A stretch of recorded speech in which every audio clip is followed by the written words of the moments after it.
Hi, my name is Colin Clark. I'm 17 years old and I'm a high school student here in Springfield, Missouri. Over the past year or so, I've become kind of fascinated with high voltage electronics. And so, these are just a few of my favorite experiments that I've been doing recently, so I hope you enjoy.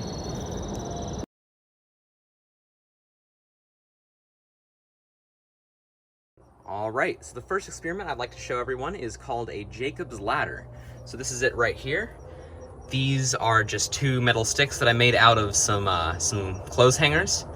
And then it's all powered by this neon sign transformer right here. And so what this does is it turns the 120 volts that comes out of the wall, and it turns that into around 9,000 volts at around 30 milliamps.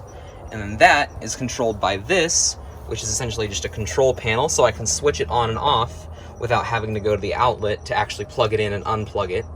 And then that goes through this extension cord and then into my house outlet. So I'm gonna turn it on. And as you can see, we get arcs that rise up the ladder. And so the reason that happens is because the plasma that's generated by this, the electrical arcs, that's what it is, it's hotter than air. And as we all know, hot air rises and cold air sinks. So since it's really hot air, essentially, it'll rise up until it gets too big and it's too stretched out up here, and then it'll break. And then at that point, it'll jump back down again, and the process continues over and over again. So I'll show that again.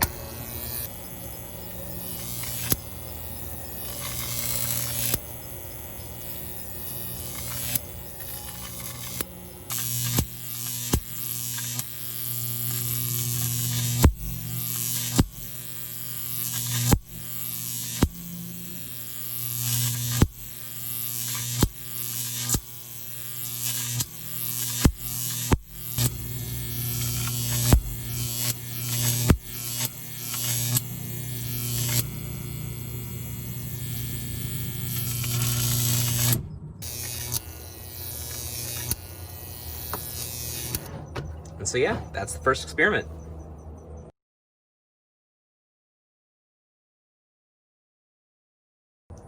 All right, so for this next experiment, I'd actually like to go a little bit more in depth about what this transformer is. So it's essentially just a basic high voltage transformer.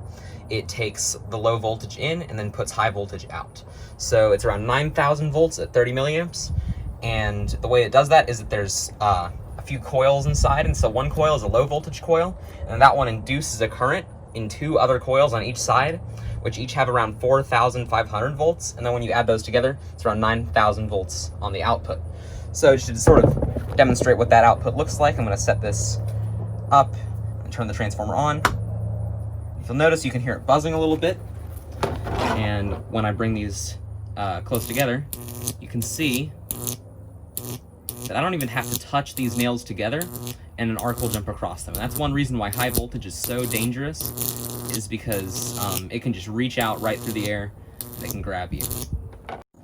All right, so I've unplugged my transformer from my box, and I've unplugged the box from the outlet, so I'm gonna take off my gloves for the next part. So what I have right here are just a few pieces of recycled pallet wood. These came from pallets, and what I'm gonna do with them is I'm going to take this solution that I made here, which is just baking soda and water.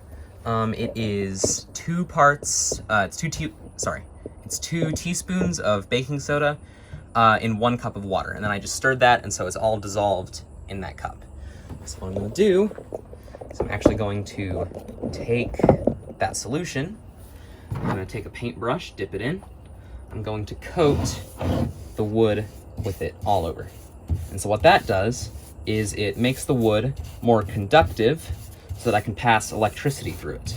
And so I want it all nice and covered. All right, that one looks good. Now I'll get this one.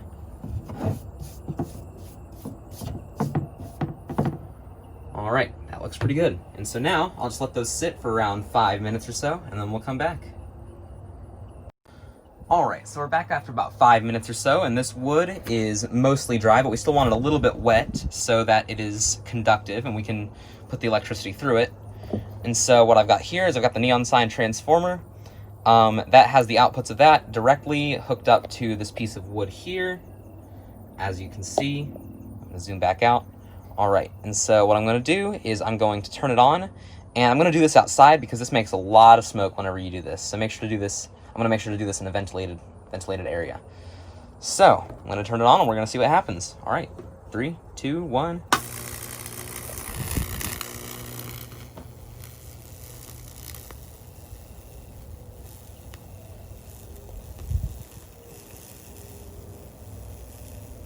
So as you can see, it is burning a path in the wood, and that's known as a fractal pattern.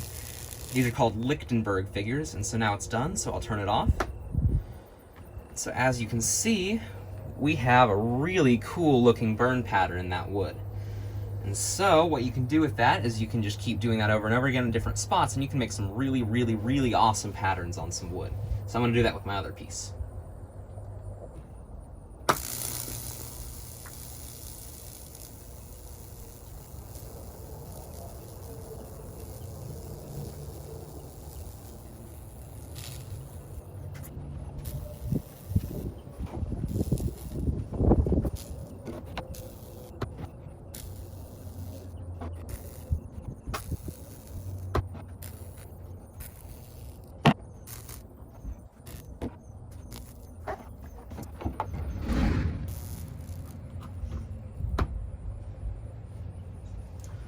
All right, so that's looking pretty good. So I'm going to unplug the transformer.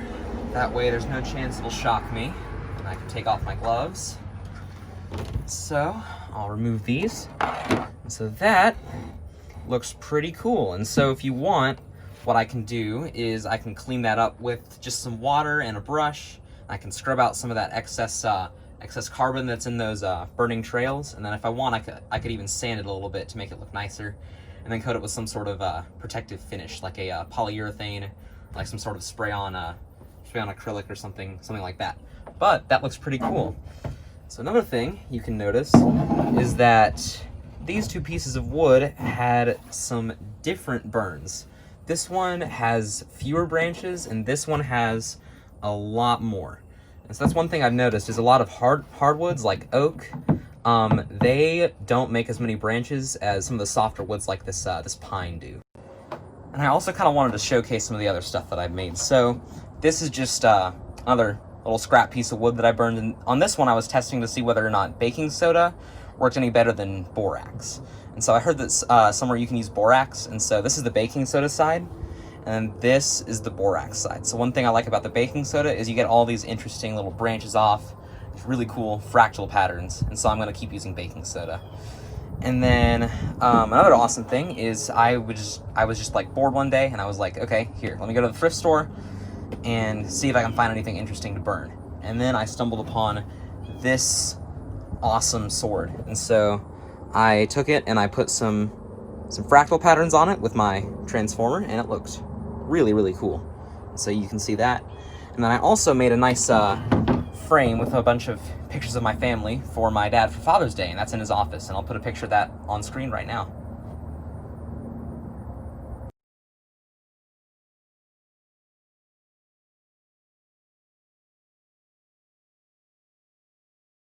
All right, so this right here is my Tesla coil. What it does is it takes the low power that comes out of the wall and it puts it through these transformers, and then by the time it comes out of here, it's over 1 million volts out the top. So just to go over every single part, these are all of the transformers. These all came out of old microwaves, and I have them chained together, these three here, so that they output around 6,000 volts at around 200 milliamps. And this one right here, I'm using as what's called a ballast, and that essentially limits the current that goes to these so that they don't get nearly as hot, and they also don't trip my circuit breaker. That power that comes out of those gets dumped into this, which is my capacitor bank. So essentially this just stores up a bunch of energy and then releases it all at once.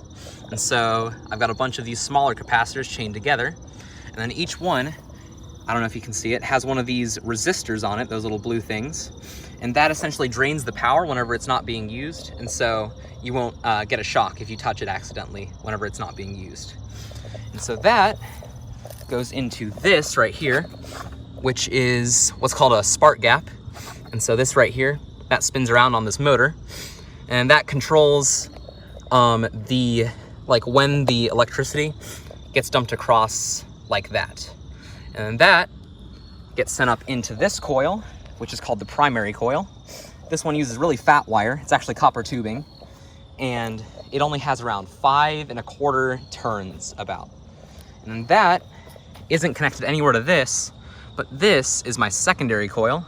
This one uses really, really, really thin wire. I don't know if you can see that. Each of those strands is a wire. And so that's around 1,145 turns on that. And so that is what generates the high voltage.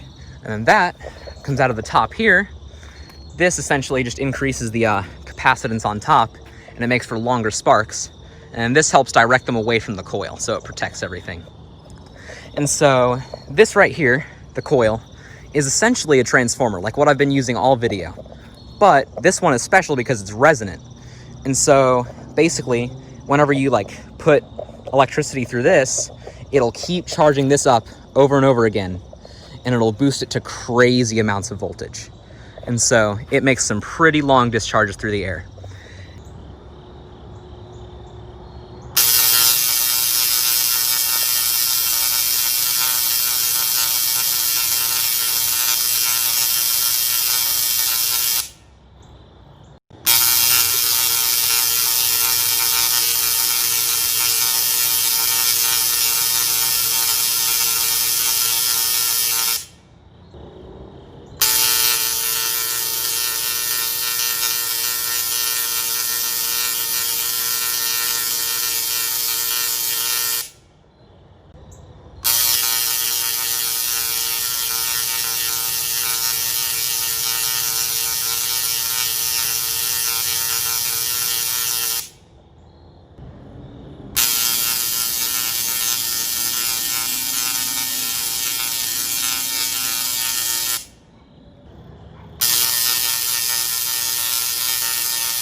All right, so that's pretty much all I have today. I hope you enjoyed that. If you'd like to learn more, you can contact me through my Gmail and my Instagram here on the screen. And I hope you guys have a wonderful day. Bye.